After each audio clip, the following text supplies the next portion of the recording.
It only took 17 minutes. That's how long Congress tried to humiliate a black woman who dared to speak the truth. 17 minutes of edited footage, condescending smirks, and layered traps disguised as questions. 17 minutes of silence, where history whispered through every pause, every glare, every gavel. But in minute 18, she didn't flinch. She didn't beg. She didn't even raise her voice. She simply opened a folder. And with that, a decorated war veteran went quiet. A hearing room full of power began to shift in its seat, and a truth that had been buried for years started to breathe. This isn't just a political clash. This is what happens when one woman refuses to sit quietly, when the voice they underestimated becomes the one that cannot be ignored. So what did Jasmine Crockett reveal in those final minutes? And why did one of America's most feared lawmakers suddenly lose control of the story? Stay with us. Because what unfolded in room 2141 wasn't just oversight, it was overdue. And it begins, not with a shout, but with a step. One step into a hearing that wasn't meant to be hers, but would soon become the most unforgettable moment of her career. Now, let us take you back to the moment it all started. 8:34 a.m. A gray morning in Washington, and Jasmine Crockett was already walking into the storm. The email didn't come with a greeting, just a subject line that read, "Mandatory congressional hearing, room 2141. No courtesy, no context, no explanation." Jasmine Crockett stared at the screen for a moment longer than usual, letting the weight of that digital bark settle in. She knew this game. You don't get warned when you're the target. You get summoned, publicly, aggressively, and always with an audience in mind, especially when the one signing your name onto the docket is Congressman Dan Crenshaw. He hadn't spoken to her in weeks, not directly, but the political rumblings were loud enough to hear through closed doors. Crenshaw had grown tired of her voice, tired of the way she dissected his sound bites, exposed the cracks behind his decorated facade, and worst of all, refused to be cowed by his service record. He wore his Navy SEAL past like armor, but she wasn't here to fight soldiers. She was here to fight silence, the kind that blankets corruption in patriotism and turns oversight into a performance. The text message from her aide came just 3 minutes later. "We confirmed. He's chairing it, likely framing it as a national security concern. But we've seen the witness list. He wants a spectacle, not a hearing." Jasmine's lips curled into a slight knowing smile. A trap was one thing. A poorly constructed one was a different gift altogether. Outside, the sky over Washington held a color that could only be described as unsettled. Gray but bruised, like something was hiding behind it. Jasmine adjusted the cuff of her blazer, grabbed the leather folder that hadn't left her desk in 2 months, and walked to the window. Her reflection stared back at her, tired but unflinching. The kind of tired that comes from years of pushing uphill, not weeks of hearings. She took a deep breath and whispered, not to herself, but to the version of her father she still carried with her, "They think today is about me, but it's about who they think I represent." Capitol Hill was already buzzing by the time she stepped onto the sidewalk. Journalists in trench coats, interns juggling clipboards, and protesters who weren't even sure what bill they were angry about anymore. Every time she walked into that building, she felt it, not just the pull of history, but the weight of who was still waiting to be written into it. Names that never made it past eviction dockets, stories that died in jail cells, veterans whose benefits were delayed, but whose service was fast-tracked for a photo op. Security waved her through with blank faces, but even they looked twice. The room she was heading toward wasn't just another oversight hearing. It had teeth, and Crenshaw had spent the past 2 weeks sharpening them. As she approached room 2141, her aide caught up. "Crenshaw's already inside. Press is flooding the back. He's setting the stage." Jasmine didn't break stride. "Good, let him. Want to rehearse final points one more time?" She paused at the door, then turned. "I'm not here to repeat myself. I'm here to remind them what they forgot." With one final inhale, Jasmine Crockett straightened her spine, reached for the brass handle, and pushed open the door. They say America is a land of equal opportunity, but as Jasmine Crockett stood in the center of room 2141, facing a semicircle of suits and sharpened smiles. She didn't see opportunity. She saw theater. She saw strategy. And she saw two very different versions of the country staring back at each other, hers and Dan Crenshaw's. Crenshaw sat at the far end of the long mahogany table like a statue carved from power. His eye patch, always perfectly positioned, made him look like a soldier turned symbol. Every camera in the room was already tilted toward him, as if bracing for some grand American pronouncement. His posture screamed control. His hands, folded neatly over a stack of prepared remarks, didn't so much as twitch. Everything about him was deliberate, polished, military. Jasmine, by contrast, hadn't come in with a practiced stillness. She brought presence. She brought fire hidden behind calm. Where Crenshaw's strength was in calculated silence, hers was in precision that cut. Her suit wasn't just tailored, it was armament. Not for defense, but for memory. For every eviction court she had stood in. For every mother who cried outside a county jail. For every teenager whose future vanished under one bad charge. Once, a donor had asked her why she never softened her voice in committee hearings. She had smiled politely and said, "Because the system never softens its blows." That was the problem. Men like Crenshaw saw patriotism as a sword. Jasmine saw it as a shield, one meant to protect the most vulnerable, not just decorate the powerful. Crenshaw cleared his throat into the microphone, forcing the room into attention. "Ms. Crockett, thank you for joining us today. I trust you received the materials we sent over." His tone was civil, almost courteous, but the subtext dripped with performance. This wasn't a welcome. It was an opening jab. Jasmine nodded once, slow. "I did, though I noticed the witness list left out key names from your previous correspondence." Crenshaw smiled. "We've found that too many voices can distract from clarity. Today is about facts, not noise." The word noise sat heavy in the air. It was an old tactic. Strip a woman's voice of legitimacy by calling it loud. Strip a black woman's voice by calling it disruptive. She didn't blink. "I agree, Congressman, which is why I hope we won't confuse silence for strength." A few heads turned. Crenshaw's smile didn't falter, but his jaw tightened. This wasn't the first time they'd clashed. Months earlier, they had shared a panel on veteran housing. Crenshaw had cited national security risks tied to undocumented individuals abusing the system. Jasmine had countered with the story of Maria Lopez, an honor roll student whose father, a combat medic and immigrant, had died while waiting for a green card. Crenshaw had walked off during her closing remarks. He didn't like being reminded that patriotism wore more than just camouflage. Behind every sharp exchange between them was something deeper. Two Americas, fundamentally opposed not just in policy, but in philosophy. One saw justice as protection of borders, the other as protection of people. One saw loyalty as obedience, the other as accountability. A soft cough broke the tension. The chairwoman called the session to order. Crenshaw leaned back in his seat, settling into his role as judge, jury, and executioner. But Jasmine's mind wasn't on the pageantry.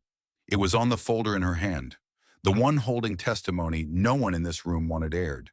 Because what separated her from Crenshaw wasn't background or party or even power. It was memory.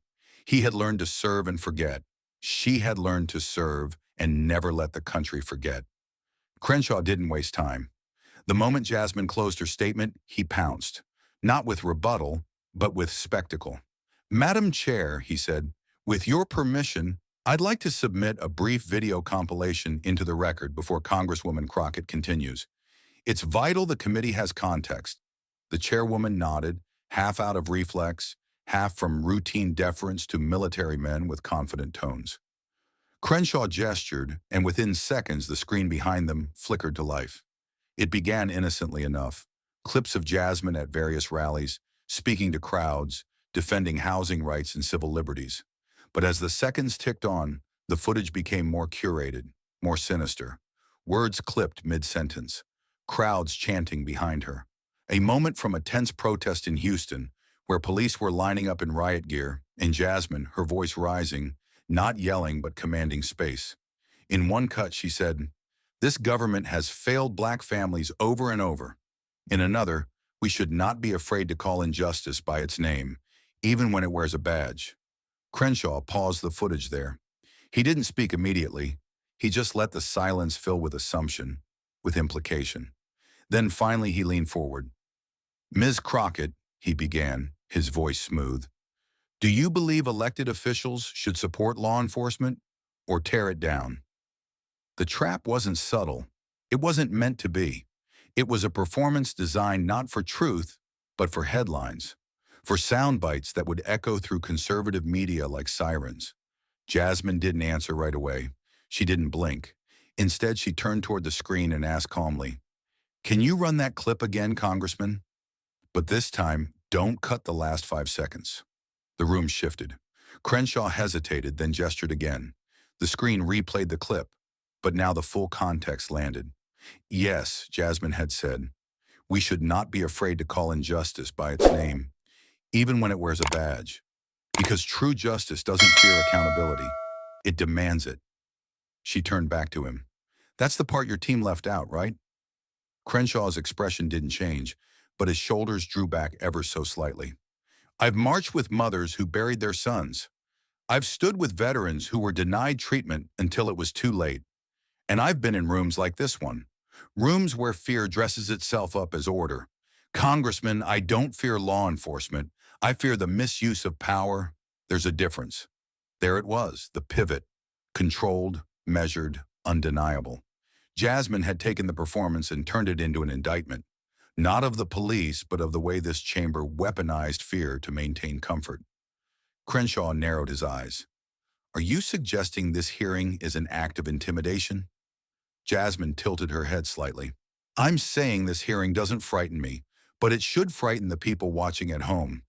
Because if the truth makes you uncomfortable, maybe it's not my words you're afraid of. Maybe it's what they reveal."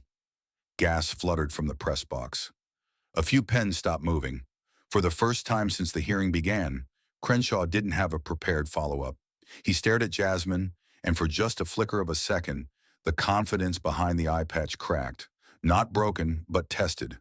Because Exhibit A hadn't exposed her. It had revealed the fear they tried to bury under flags, under titles, under edited footage. And fear, once named aloud, was no longer a weapon. Jasmine didn't rush. As the lights from the projector dimmed back into fluorescent monotony, she let the silence stretch. Not for dramatic effect, but to give the room time to marinate in discomfort. She had learned long ago that in spaces built to suppress truth, stillness could be more unnerving than fury. That was what unnerved men like Crenshaw. Not the shouting, not the protests, but the women who came in quiet, calm, and completely unwilling to back down. She reached for the folder in front of her.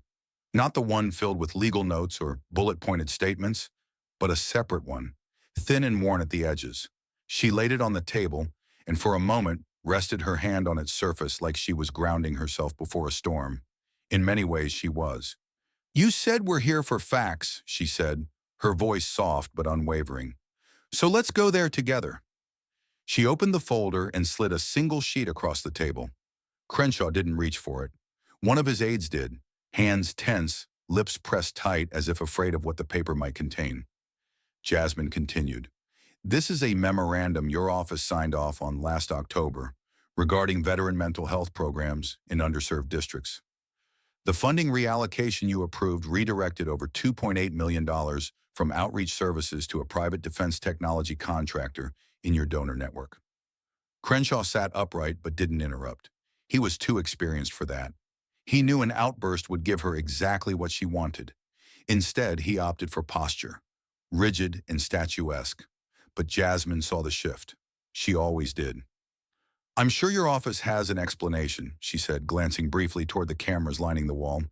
"But the language in this memo, it's not political, it's systemic. One paragraph, in particular, stands out." She pulled a copy from her folder and began to read aloud. "Outreach to urban veteran communities presents low to moderate political return. Prioritize high engagement sectors for maximum visibility." A few audible gasps cracked through the chamber. That wasn't policy language. That was calculation, and everyone knew it. "Now, I'm not here to play gotcha," Jasmine added, "but I do think the public deserves to know when human need is being triaged by campaign strategy. Crenshaw cleared his throat. Congresswoman, that memo is classified as internal planning, not binding policy. Jasmine looked up slowly. So the language doesn't bother you? Just the fact that it's been seen? No answer, just another twitch of the jaw. Jasmine leaned forward. I've read thousands of pages of policy briefs in my life, and let me tell you, no document is neutral. Every word either protects someone or forgets them. Behind her, reporters began tapping more urgently on their laptops. This was no longer just a hearing. It was an unplanned press conference unraveling in real time. Jasmine turned back to the committee.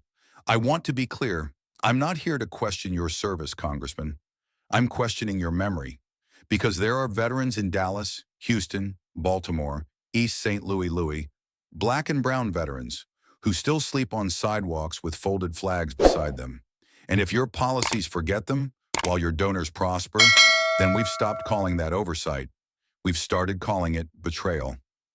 The room was no longer waiting. It was watching, closely. Crenshaw tapped his pen once, then again. But still he said nothing. And Jasmine, rooted, steady, and razor-sharp, closed the folder slowly and rested her hand again on the table. Jasmine sat upright, hands still on the table, eyes locked on Crenshaw with a calm that unsettled more than any outrage could. The document had done its job. It exposed not only a policy choice but a value system, a hierarchy of who mattered and who didn't. Yet she knew that documents only reached those willing to read between the lines. For everyone else, you had to speak in something more human. Congressman, she said, may I ask you a question directly? Crenshaw nodded without looking up. Go ahead. How do you define service? He seemed caught off guard by the simplicity. I think my record speaks for itself. I'm not questioning your record, Jasmine replied, her voice steady. I'm questioning your understanding of what service means when the uniform comes off. Crenshaw finally looked at her. The room shifted again. Service means sacrifice, discipline, honor, putting country above self. I agree with that, she said, but too often we forget that service doesn't stop when deployment ends. It continues in the communities that our veterans return to. It lives in whether they can access health care, whether they have housing, whether they are seen, not just as soldiers, but as citizens with full dignity. She paused, then added, because I've served too. Not in combat, but in courtrooms, in housing tribunals, in jail cells where young men sat alone, waiting for justice that never came. So when you frame this hearing as a question of who's dangerous, who's loud, or who's disrespecting America, I want to remind you, standing up for the people who are always asked to wait last isn't disrespect. It's service of a different kind. Crenshaw leaned back, exhaling slowly.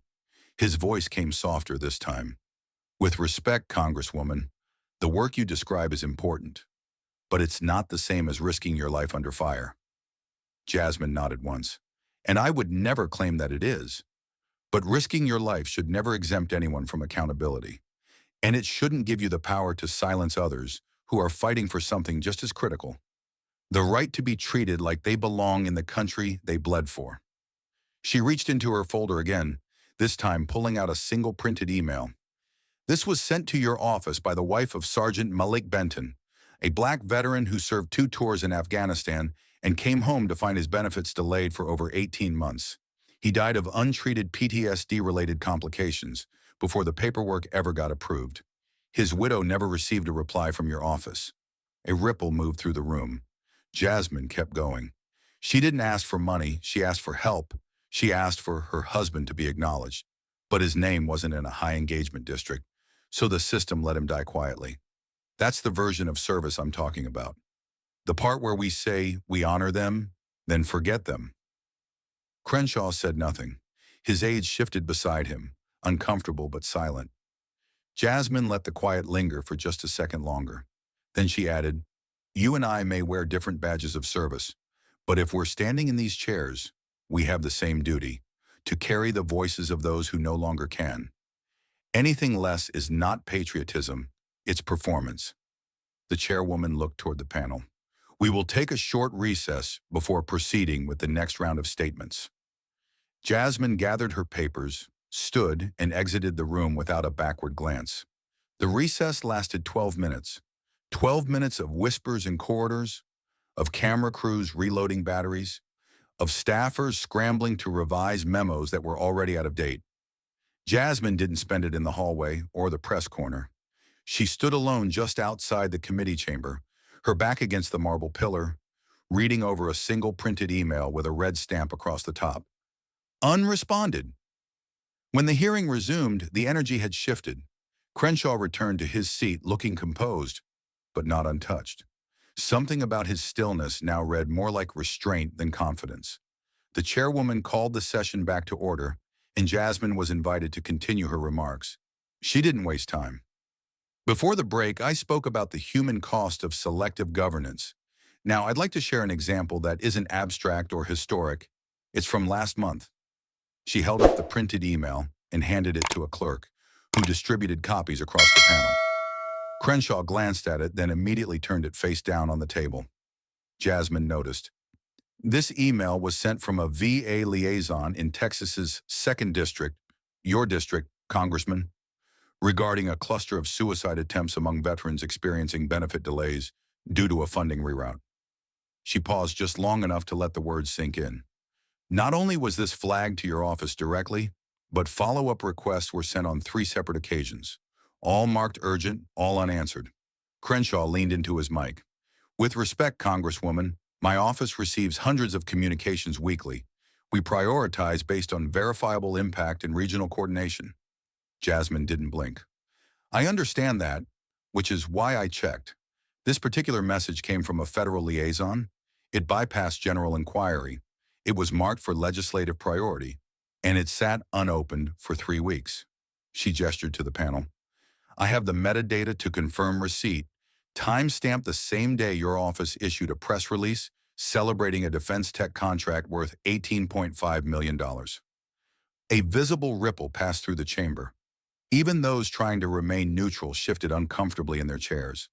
Jasmine leaned forward. What this tells me, Congressman, is that someone in your office chose visibility over vulnerability, that a celebration made it to the public before a crisis even reached your inbox. And for the veterans on the edge of survival, that delay wasn't just administrative, it was existential. Crenshaw's lips parted, but no words followed. He looked down at the paper he had turned over, as if seeing it for the first time. Jasmine continued, we talk about service in this room as if it's a brand, something earned once and displayed forever. But true service doesn't ignore the inbox when it's inconvenient. It doesn't celebrate success while silence is burying the desperate. Her voice never rose, but it filled every inch of the room. I am not accusing you of intent, Congressman. I am asking you, and every person on this panel, when did we become so comfortable with apathy that it now passes for protocol? The chairwoman tapped her pen lightly but did not interrupt. The room held still, suspended in the weight of what had just been said. Jasmine sat down, the email folded neatly in front of her. For a few moments after Jasmine sat down, no one said a word. Even the cameras, usually swaying and clicking like restless eyes, stood still on their tripods. Crenshaw adjusted the collar of his shirt, but his gaze never met hers. The paper in front of him, that email, remained unopened again, as though even now confronting the truth meant confronting something deeper. Omission wrapped in convenience. Jasmine leaned slightly toward her mic, her tone measured and clear. Before we move forward, I'd like to request that one final document be entered into the official record. The clerk approached, and she handed over a sealed folder with a tab labeled, Benton Testimony, Sworn Statement. Crenshaw's eyes flicked to it, visibly recognizing the name. His jaw tightened. This, Jasmine began, is the sworn testimony of Tasha Benton, widow of Sergeant Malik Benton, whose case I referenced earlier. But this isn't just her letter. It's a 14-page statement written by hand, documenting 6 months of unanswered calls, denied appeals, and an ignored congressional inquiry submitted to your office on her behalf. Crenshaw's aide whispered something to him, but he raised his hand slightly, silencing the comment. Jasmine continued. Tasha Benton requested to speak here today. She asked to testify publicly. She wanted to tell you, to this entire body what it felt like to watch her husband unravel under the weight of a system that praised his service while denying him care. But that request was denied. She let that sink in. By this committee, a few panel members shifted in their seats. One glanced at the chairwoman, who remained expressionless but firm. Jasmine didn't break her rhythm. She's not here because someone decided her pain wasn't timely enough, her words too raw, her presence too inconvenient for the narrative being built today. She picked up a copy of the statement and read aloud. I am not an activist. I am not a politician. I am the wife of a man who served this country with everything he had. I buried my husband next to a folded flag in a denial letter that came 3 weeks too late. If you will not hear my voice in person, then let my words sit on your desk until you remember them. Jasmine placed the page back on the table with care. This is the cost of selective listening, of calling hearings to scold voices like mine, while silencing the ones most impacted by your decisions. Crenshaw finally spoke quietly. That request wasn't reviewed by me directly. That, Jasmine said, is precisely the problem. Her tone was not accusatory. It was surgical, controlled. She wasn't trying to make him explode. She was holding up a mirror and asking him to look. I didn't come here to perform, she said. I came here to document. For every story like Sergeant Benton's that never made it to this room. For every family who wanted to speak but was told, now's not the time. The chairwoman, breaking the tension with procedural rhythm, nodded to the clerk. The statement will be entered into the record. Jasmine looked around the room, meeting the eyes of every member of the committee. You may not have called her as a witness, but you'll remember her name when this hearing ends, and so will the people watching. She sat back in her seat, calm and composed. Across the table, Crenshaw turned the email over again and finally opened it. For a room built to contain debate, room 2141 had gone strangely quiet. Not the respectful kind of silence that comes with formality, but a heavier one. The kind that settles in when something sacred has been touched. The kind that wraps itself around a single moment and dares anyone to interrupt it. Jasmine sat still, not in triumph, but in focus.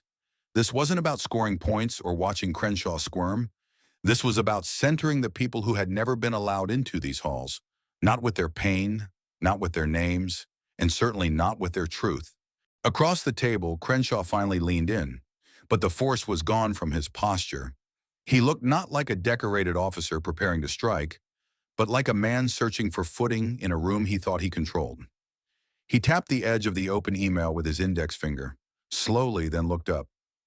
No one wants veterans to suffer, he said, voice low but steady.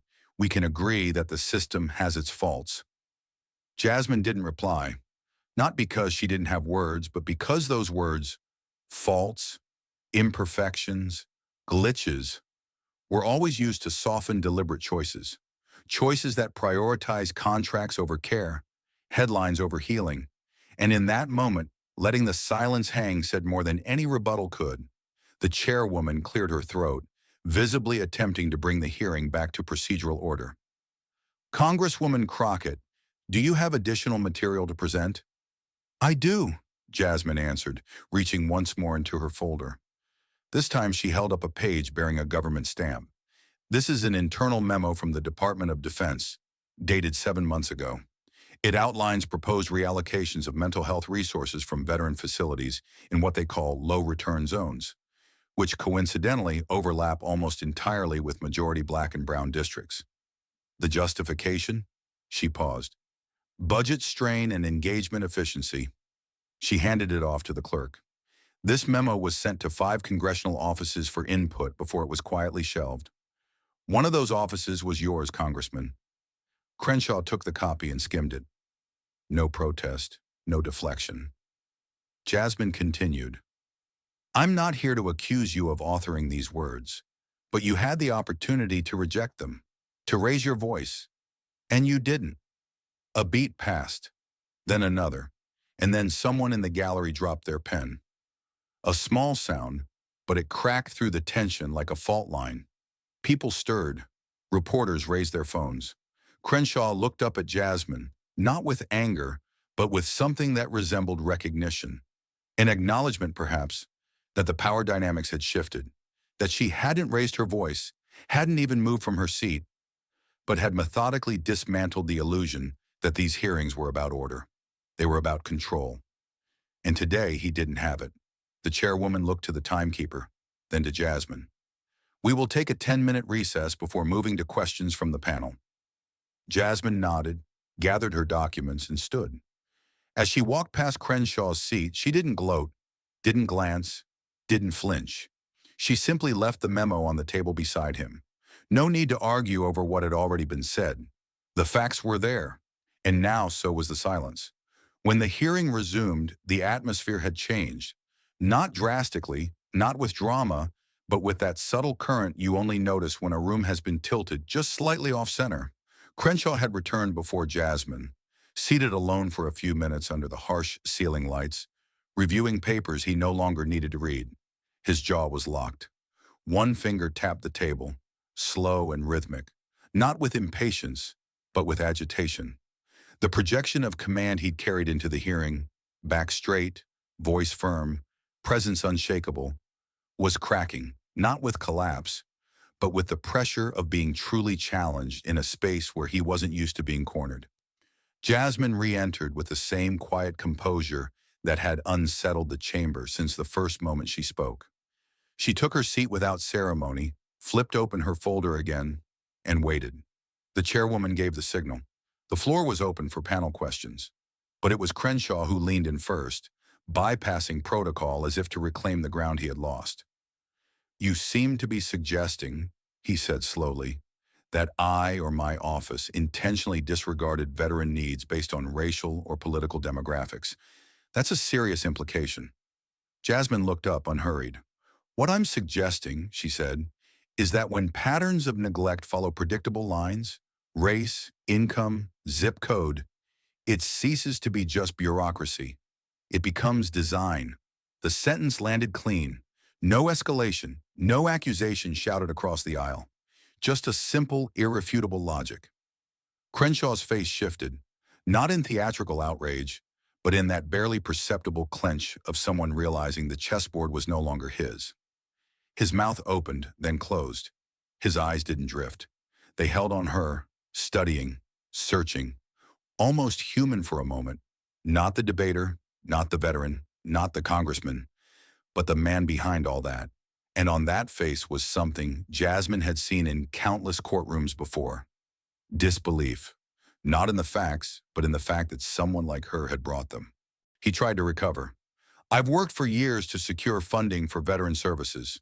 I've deployed, I've testified, I've buried friends. And I respect that," Jasmine replied instantly. "But service congressman doesn't give immunity. It gives responsibility." That line caught even the chairwoman's attention. Crenshaw's jaw flexed again. The panel behind him was watching now, not just observing. This wasn't routine anymore. This was testimony bleeding into something rawer. "You know," Jasmine continued, voice steady, "when I worked as a public defender, I stood beside men who had no medals, no press, no podiums, but they served too, in factories, in schools, in neighborhoods no map ever marked as strategic. No one gave them hearings. No one rewrote press releases for them. They just kept falling through cracks you now call oversight." She didn't raise her voice. She didn't move her hands. She didn't need to. "And now I'm sitting here, not as someone trying to discredit your service, but as someone asking what you did with the power it gave you." For the first time, Crenshaw leaned back. He had no line ready, no pivot, just that look, tight-lipped, proud, but pierced by something new. The awareness that someone across from him hadn't come to spar, but to hold a mirror up to everything he thought would never be questioned. Jasmine didn't wait for Crenshaw to recover. She knew this moment, this space between his retreat and the committee's next pivot, was rare. You didn't pause when truth had momentum. You kept pressing. She reached into her folder again, this time removing a stapled document, 7 pages, double-spaced, color-coded charts on the final 2. She handed copies to the clerk without commentary, just a slight nod. Crenshaw's aides moved quicker now, scanning the pages before placing them in front of him. "What you're looking at," Jasmine said clearly, is a compiled summary of federal resource allocations to veteran support programs across 8 congressional districts over the last fiscal year. The districts were selected based on demographics: 4 with majority white populations, 4 with majority Black and Latino communities. She paused just long enough for the committee members to glance through the numbers, the charts. It wasn't abstract. It was clean, stark. Dollar signs didn't lie. In districts with majority white populations, she continued, the average per veteran expenditure on mental health outreach and housing stabilization was $5,412. In districts with majority Black or Latino populations, the number dropped to $2,976. Crenshaw looked up, his brow furrowed, but he didn't interrupt. These figures, Jasmine said, aren't from advocacy groups or partisan think tanks. They're from the GAO. Your own legislative analysts submitted the final revisions. She stepped out from behind the desk just slightly, not theatrically, but deliberately. The panel watched her more closely now. Now let's add another layer, she said, flipping to the second chart. The contractor you celebrated last quarter, Blackstone MedTech, received over $18 million in federal dollars last year. 43% of that funding came from reallocated veteran outreach budgets. Of the 12 districts most affected by those cuts, 9 were represented by members of the opposing party. All had majority-minority populations. One of them, I might add, was mine. She placed her own copy on the table and locked eyes with Crenshaw again. This isn't conjecture. It's arithmetic. It's public record. Crenshaw shifted in his chair. Appropriations are layered. No single office controls final allocations. And yet, Jasmine replied, your signature appears on every recommendation letter attached to that contract. You vouched for them. You pushed for them. You called them mission critical. And you never once disclosed that your brother-in-law sits on their board of regional advisors. That struck. The chairwoman's head snapped up. Aides exchanged glances. Crenshaw's mouth parted, but no answer came. Jasmine didn't gloat. She pressed on. Transparency isn't optional when people are dying in silence. And veterans in communities like mine, like Tasha Benton's, like Malik's, they don't have the lobbyists, the donors, or the airtime. All they have is what we do here. So when someone asks me, why are you making this political? My answer is simple. It became political the moment someone decided that where a veteran lives should determine whether they live at all. She turned back to the panel, voice clear, hands still. So I'm not here to interpret these numbers. I'm here to ask why they were allowed to exist in the first place. Why no one raised a red flag when the gap doubled in less than 2 years. Why silence always seems to fall harder on the ZIP codes that can't afford lobbyists. There was no reply. Only the faint sound of paper shifting, the scribble of a pen, the creak of a chair. Jasmine sat down again. Not slowly, not dramatically, just deliberately, because when the numbers spoke, she didn't need to. Jasmine didn't wait for Crenshaw to recover. She knew this moment, the space between his retreat and the committee's next pivot, was rare. You didn't pause when truth had momentum. You kept pressing. She reached into her folder again, this time removing a stapled document. 7 pages, double-spaced, color-coded charts on the final 2. She handed copies to the clerk without commentary, just a slight nod. Crenshaw's aides moved quicker now, scanning the pages before placing them in front of him. What you're looking at, Jasmine said clearly, is a compiled summary of federal resource allocations to veteran support programs across 8 congressional districts over the last fiscal year. The districts were selected based on demographics: 4 with majority white populations, 4 with majority Black and Latino communities. She paused just long enough for the committee members to glance through the numbers, the charts. It wasn't abstract.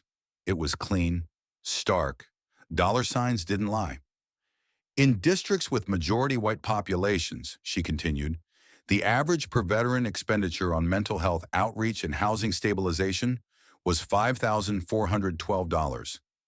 In districts with majority Black or Latino populations, the number dropped to $2,976. Crenshaw looked up, his brow furrowed, but he didn't interrupt. These figures, Jasmine said, aren't from advocacy groups or partisan think tanks. They're from the GAO. Your own legislative analysts submitted the final revisions. She stepped out from behind the desk just slightly, not theatrically, but deliberately. The panel watched her more closely now. Now let's add another layer, she said, flipping to the second chart. The contractor you celebrated last quarter, Blackstone MedTech, received over $18 million in federal dollars last year. 43% of that funding came from reallocated veteran outreach budgets. Of the 12 districts most affected by those cuts, 9 were represented by members of the opposing party. All had majority-minority populations. One of them, I might add, was mine. She placed her own copy on the table and locked eyes with Crenshaw again. This isn't conjecture. It's arithmetic. It's public record. Crenshaw shifted in his chair. Appropriations are layered. No single office controls final allocations. And yet, Jasmine replied, your signature appears on every recommendation letter attached to that contract. You vouched for them, you pushed for them, you called them mission critical, and you never once disclosed that your brother-in-law sits on their board of regional advisors. That struck. The chairwoman's head snapped up. Aides exchanged glances. Crenshaw's mouth parted, but no answer came. Jasmine didn't gloat. She pressed on. Transparency isn't optional when people are dying in silence, and veterans in communities like mine, like Tasha Benton's, like Malik's, they don't have the lobbyists, the donors, or the airtime. All they have is what we do here. So when someone asks me, why are you making this political? My answer is simple. It became political the moment someone decided that where a veteran lives should determine whether they live at all. She turned back to the panel, voice clear, hands still. So I'm not here to interpret these numbers. I'm here to ask why they were allowed to exist in the first place. Why no one raised a red flag when the gap doubled in less than 2 years. Why silence always seems to fall harder on the ZIP codes that can't afford lobbyists. There was no reply, only the faint sound of paper shifting, the scribble of a pen, the creak of a chair. Jasmine sat down again, not slowly, not dramatically, just deliberately. Because when the numbers spoke, she didn't need to.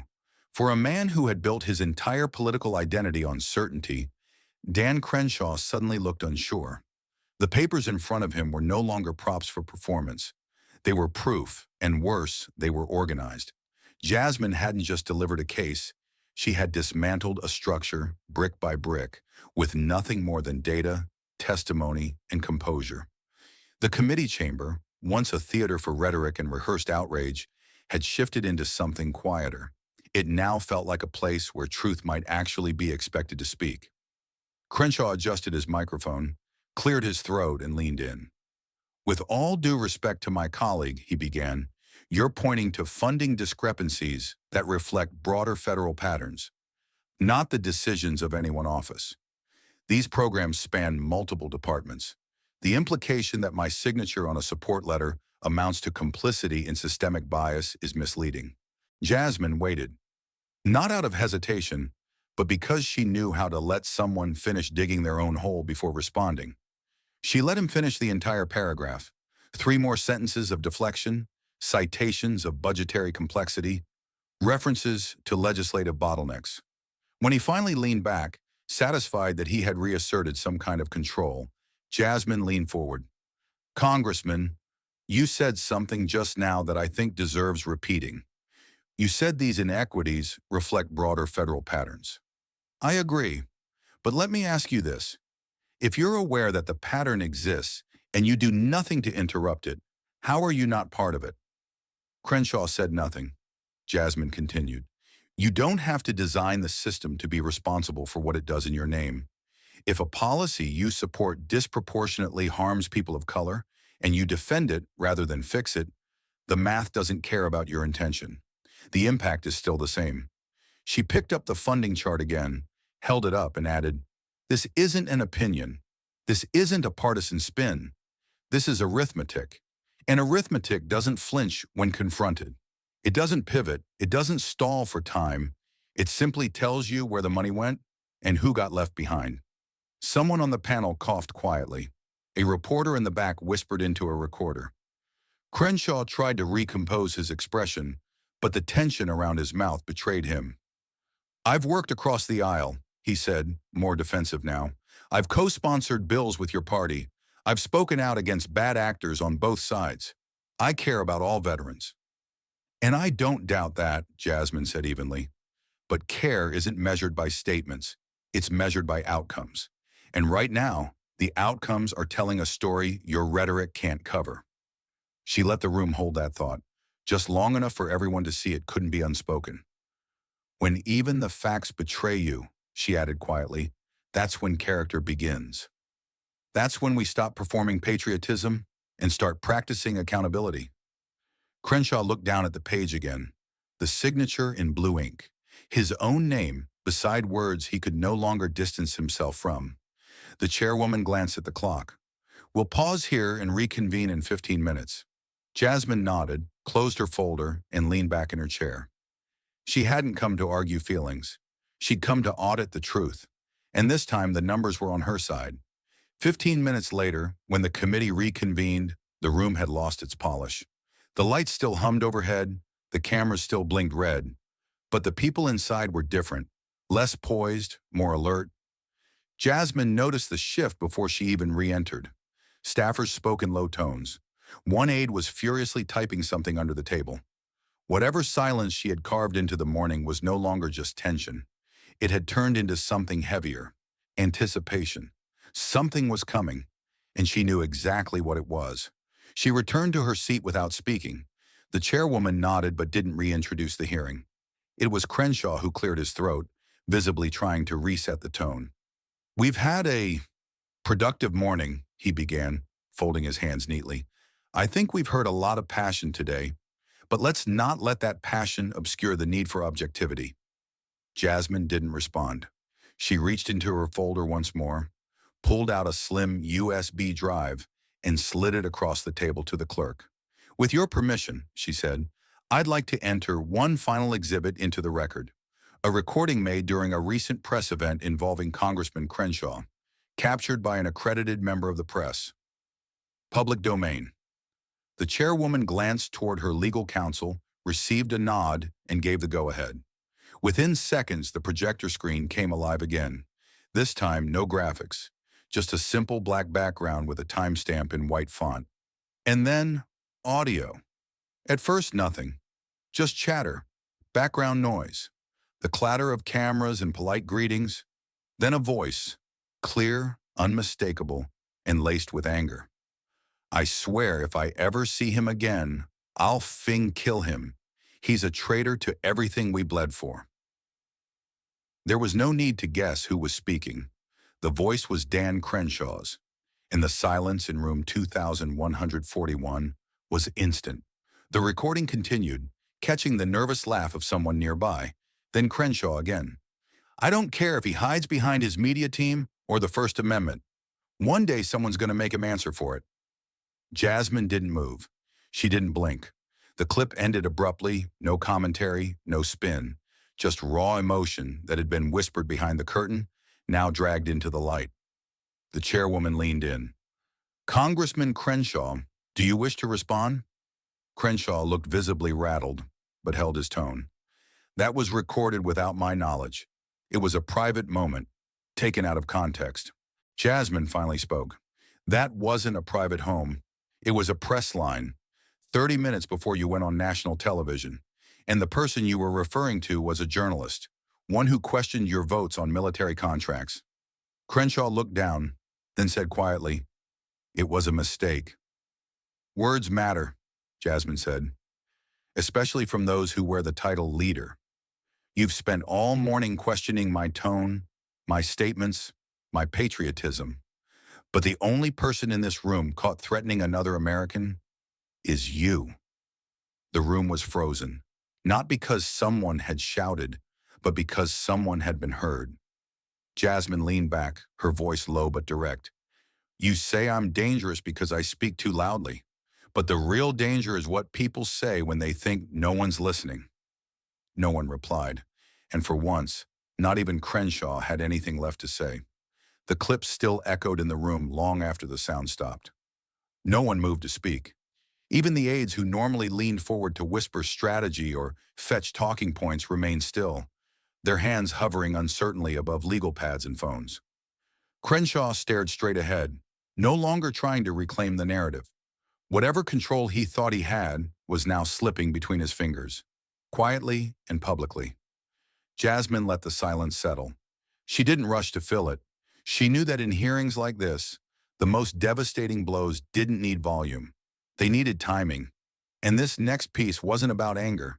It was about accountability, the kind no press team could spin and no apology could soften. She opened her folder again, not dramatically, but with the careful precision of someone who had built her case brick by brick. "Madam Chair," she said, "I'd like to submit one more document to the committee. A copy of Congressman Crenshaw's most recent financial disclosure form as filed with the House Ethics Office." The chairwoman nodded slowly. "Proceed." Jasmine handed it off to the clerk, who passed copies around the panel. Crenshaw didn't look down at his. "This version," Jasmine said, "was amended 2 weeks ago. You'll notice that a line item previously left blank, in equity holding, has now been updated to reflect ownership in a limited defense contractor, Vulcan Analytics LLC." The name sparked reaction.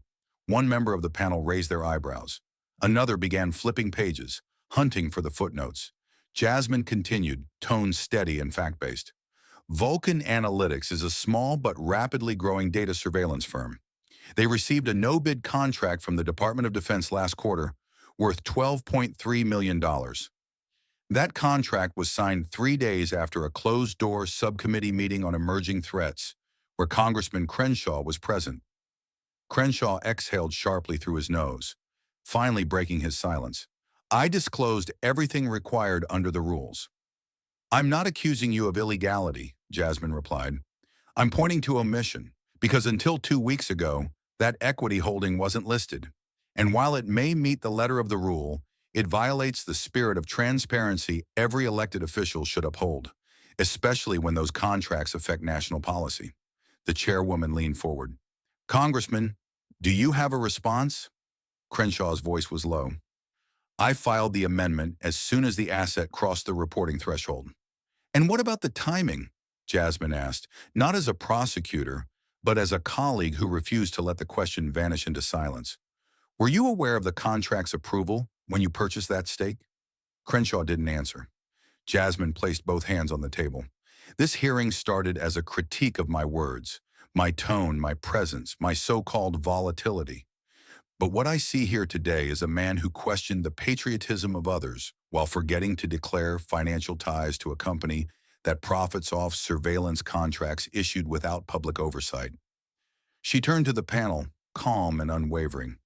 "We're expected to operate under scrutiny. We signed up for it. But what we cannot allow is a system where the loudest critics of disorder turn out to be the quietest when accountability knocks on their door." The room stayed hushed. Crenshaw's papers remained untouched in front of him. His aides looked elsewhere. Even the camera crew had stopped adjusting their equipment. For a man who once demanded silence from others, he now found himself surrounded by it. Jasmine gathered her documents and leaned back. There were still more truths to bring forward, but this one had been waiting long enough. The chairwoman had been silent for most of the session, her expression unreadable, her fingers steepled in front of her as the hearing spiraled from routine oversight into political reckoning. But now, as the weight of Jasmine's final words settled across the panel, like dust in a room that hadn't been opened in years, she straightened in her seat and finally spoke. "I want to thank both members," she began, her voice even but firm, "for their participation today. What we've witnessed is not just a clash of ideology, but a demonstration of why these hearings exist, to uncover not only policy failures, but also the human consequences buried beneath them." Her gaze turned toward Jasmine, not with favor, but with a kind of measured respect. "Congresswoman Crockett, the documents you've submitted will be entered into the permanent record. The testimony, the evidence, these will be reviewed in full." Then she turned to Crenshaw. "Congressman, should your office wish to submit additional clarifications regarding the timeline of your financial disclosures or the nature of your correspondence with Vulcan Analytics, that option remains open. However, failure to address the questions raised here today may result in further committee inquiry. Crenshaw offered a small nod but said nothing. His eyes were fixed on the table in front of him, where Jasmine's printed charts and footnotes lay like a quiet indictment. The chairwoman paused, as if considering her next words more carefully. Let me say this, to the room and to the record. Public service is not just about being elected. It's about the decisions you make when no one is watching. And increasingly, the public is watching not only what we say, but what we avoid saying. That silence, too, speaks volumes. There was no applause, no outburst, just the unmistakable stillness of a chamber that had heard something it couldn't unhear. The chairwoman leaned forward. This committee will reconvene next week for its regular session. Until then, I encourage all members to reflect, not only on the documents we've reviewed, but on the stories behind them, the names, the omissions, the cost. Jasmine looked up at her, eyes steady, then gathered her papers slowly, methodically, as if packing away something more than just folders. She hadn't won a fight.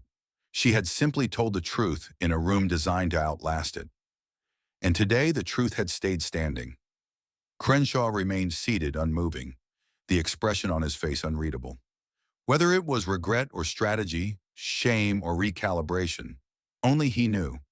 But whatever it was, it didn't erase what had already been said, what had already been entered into the congressional record under his name.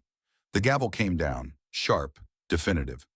This hearing, the chairwoman said, is adjourned. Cameras flashed, chairs scraped. Reporters rushed toward the exits to file what they had just witnessed. But Jasmine didn't follow them. She stayed seated for a moment longer, staring at the space in front of her. Not because she needed the time, because she understood what had just shifted and how quiet the aftermath of a reckoning can be. Then without a word she stood, adjusted her jacket, and walked out through the double doors. Not as someone who had delivered a blow, but as someone who had delivered a truth too solid to be undone.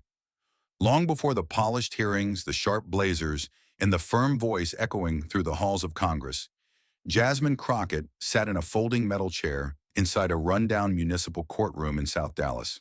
The ceiling tiles were stained, the walls scuffed from years of lost battles, and the bailiff often forgot to announce her name correctly. No press, no cameras, just a clipboard, a public defender's badge, and a line of clients who had already been told by life and by law that their stories didn't matter. It was there, not in Washington, that Jasmine learned what justice really meant. Not justice in theory, but justice as survival. She had watched it unfold in fragments, like the mother evicted from her apartment for being 3 days late on rent, despite having 2 jobs.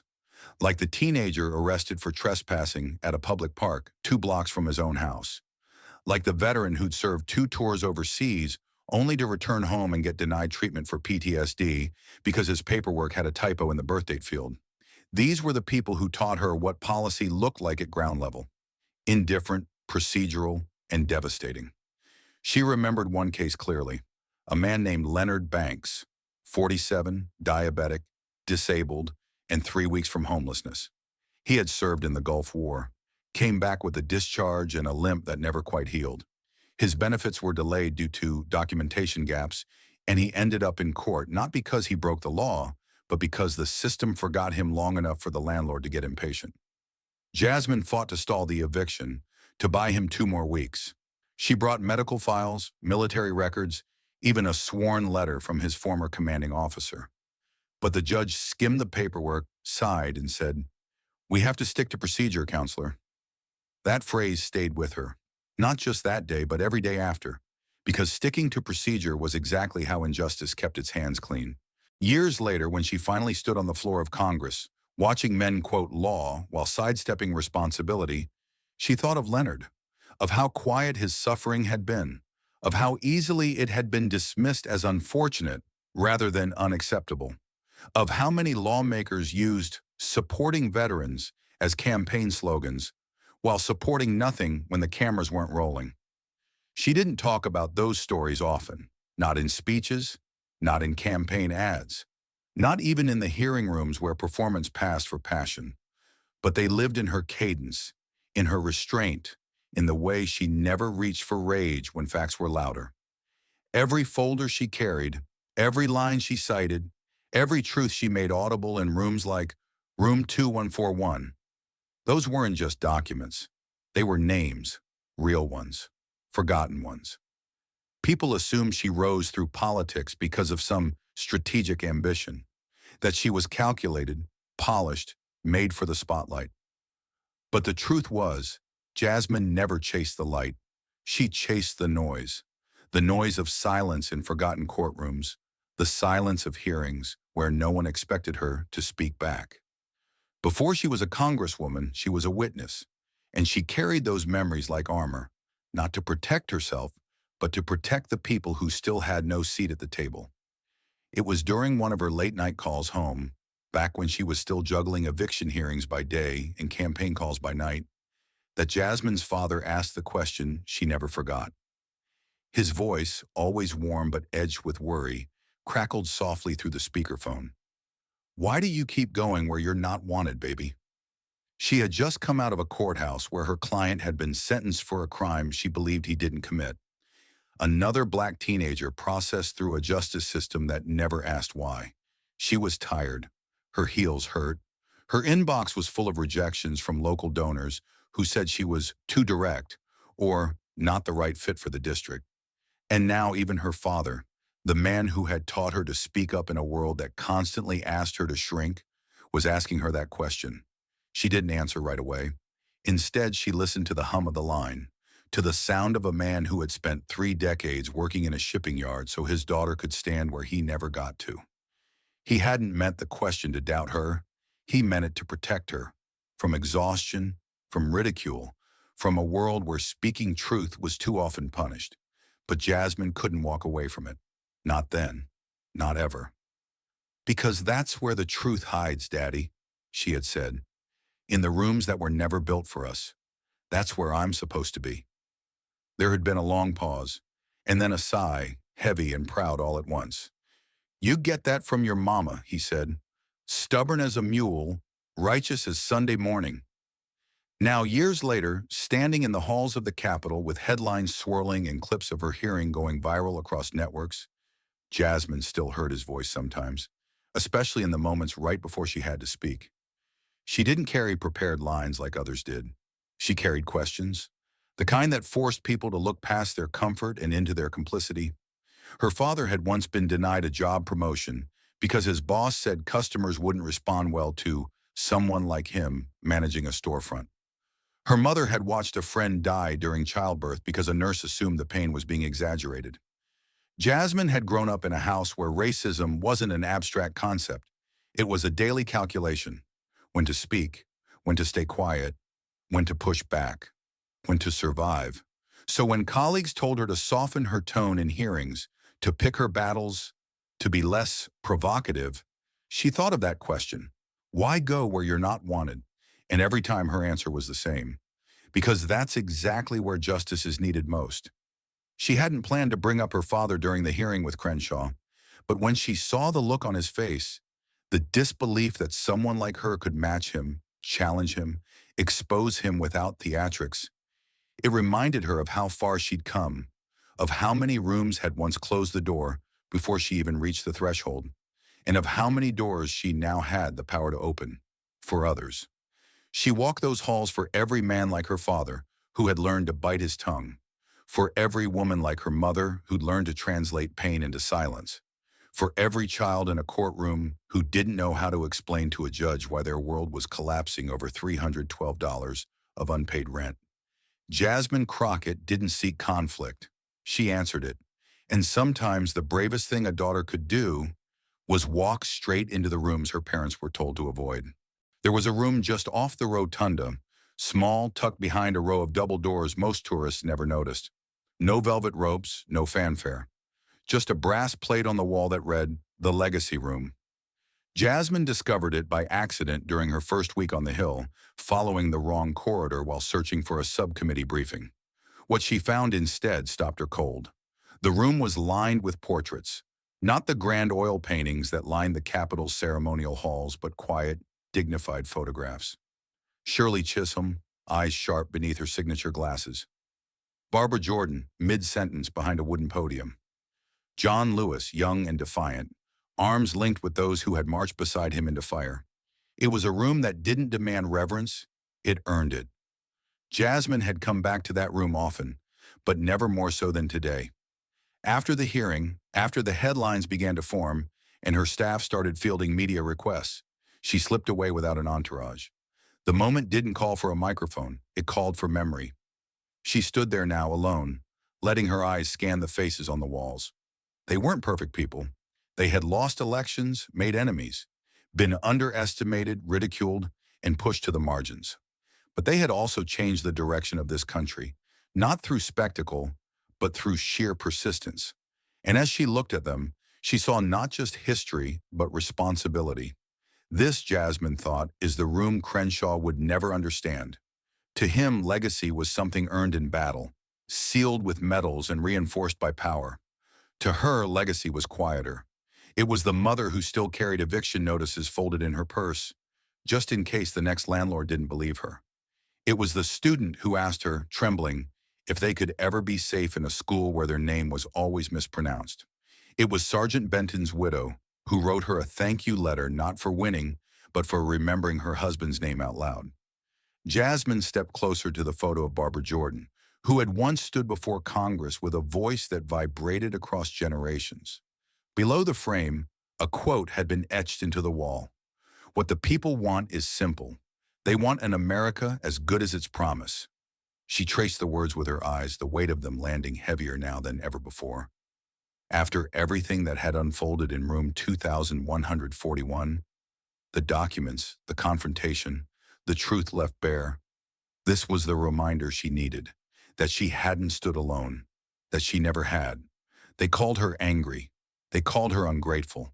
They called her divisive. But standing in that room, surrounded by those who had carried the same burden and refused to lay it down, Jasmine knew she wasn't here to be liked. She was here to be loud in the silence they left behind. She exhaled, squared her shoulders, and whispered, almost to herself, "Let them remember why I was here." And then she turned, left the room, and walked back toward the light of the Capitol corridor, where names were still being forgotten, policies still being rewritten, and justice still waiting for someone willing to knock louder than they were supposed to. By the time Jasmine returned to room 2141 for her final statement, the atmosphere had shifted once more. Not the tension of battle, but the weight of aftermath. Crenshaw was back in his seat, flanked by aides who no longer scribbled, but sat still, silent. The press gallery was full, but the flashes were fewer now. Reporters waiting, not provoking. The hearing wasn't loud anymore. It was poised on the edge of something final, something neither side could reverse. Jasmine stepped to the microphone. No papers in her hands, no folder, no charts. She didn't need them.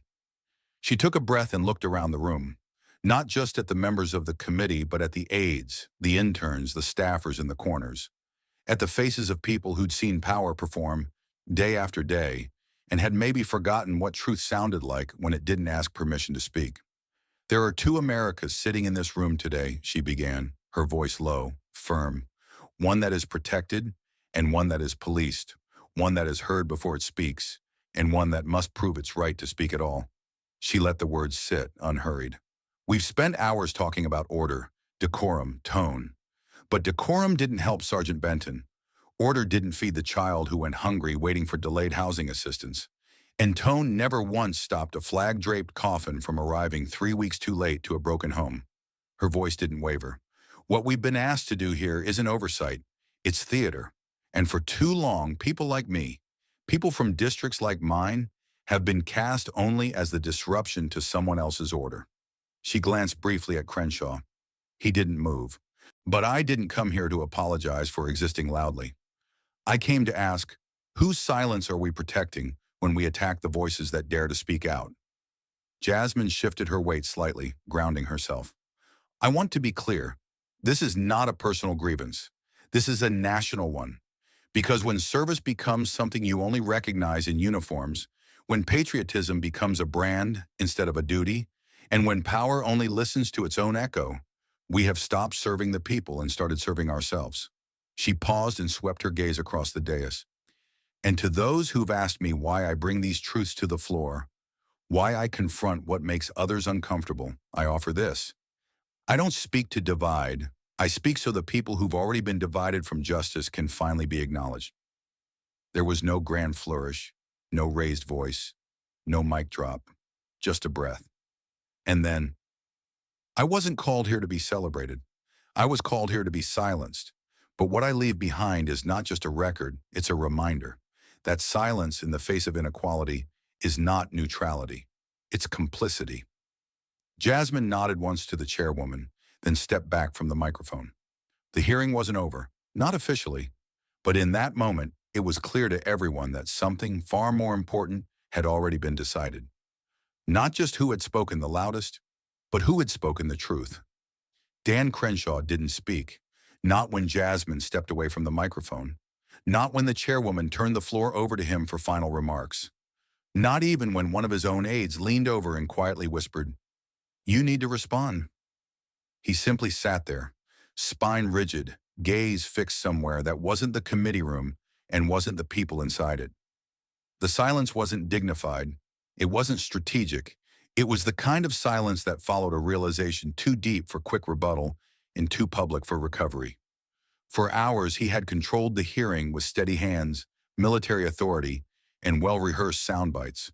But all of that had unraveled, not in a blaze of confrontation, but in a slow, unrelenting exposure of what had been left unsaid for far too long.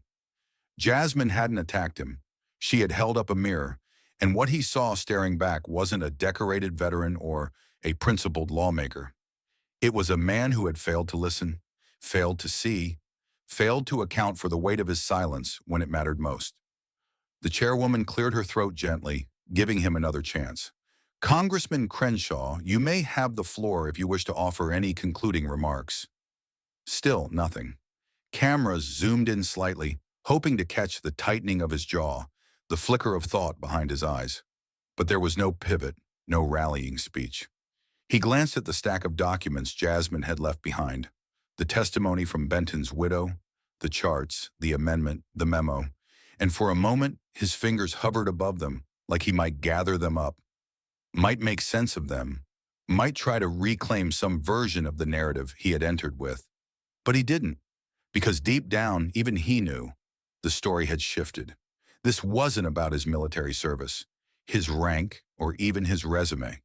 This was about the people he'd overlooked, the voices he'd deemed too emotional, the problems he'd labeled too complex, and most painfully, it was about the cost of confusing duty with domination. For all his rhetorical strength, Crenshaw had nothing to offer that could undo what the hearing had exposed. He couldn't refute the numbers. He couldn't dismiss the testimony. He couldn't shout over the stillness Jasmine had left in the room. Eventually, the chairwoman moved on. "Let the record reflect that the congressman has chosen not to offer a closing statement." Her voice was neutral, procedural, but there was an unmistakable note of finality in it. Jasmine, seated quietly once more, didn't look over. She didn't smirk, didn't gloat. She simply closed her folder, not in triumph, but in completion.